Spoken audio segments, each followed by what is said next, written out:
The evidence before the court is incontrovertible. There is no need for the jury to retire. G'day everyone, Brian here. The story of the crucifixion of Jesus doesn't all happen at the place where the cross was. Before we get to that point, we find that Jesus has been condemned. We've talked about him being betrayed and Judas leading the guards to Jesus so that he could be arrested. And from there he's taken to a council. What's the questions that they ask Jesus? Well, Luke tells us that towards the end of Luke 22, he tells us that they asked him, "If you are the Christ, tell us." And Jesus answers, "Well, if I tell you, you won't believe me. And if I asked you, you wouldn't answer. But from now on, the Son of Man will be seated at the right hand of the mighty God." Then they asked, "Are you the Son of God?" And he replied, "You say, I am." And then they went nuts. They understood exactly what Jesus was saying in those words. He was saying that he is the Messiah. And they couldn't accept that. And so they condemned Jesus. But they didn't have the authority to put Jesus to death at that time. Rome was in charge, and a bloke named Pilate was in charge, Pontius Pilate. And so they took Jesus to him, and they wanted him to just condemn Jesus. But Pilate wouldn't.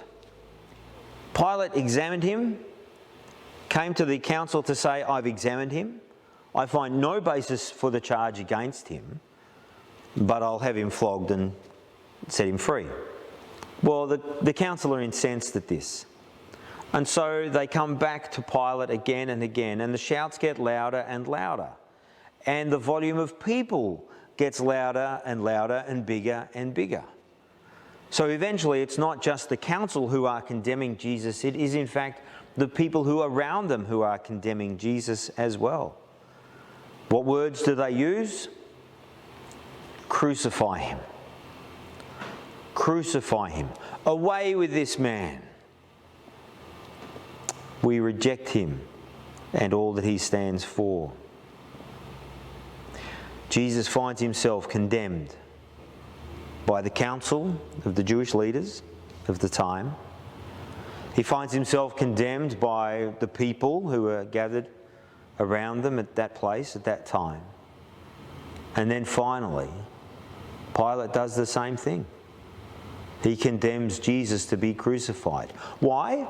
Well, not because he found any basis in the charges that were brought against him, but I think because he just gave up. Luke tells us that the shouting prevailed. Jesus is condemned by Pilate and so taken away to be crucified. And at the same time, a guilty man named Barabbas, who's guilty of murder and insurrection, is set free. The people asked for a guilty man to be set free and an innocent man to be condemned. And without realising it, they've summed up exactly what the cross is about. That when Jesus died, the guilty, you and I, were set free. An innocent, Jesus, was condemned. Can you accept that for yourself?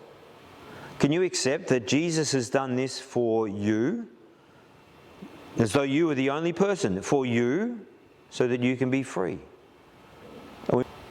Jesus has been condemned by others. Don't let him be condemned by you.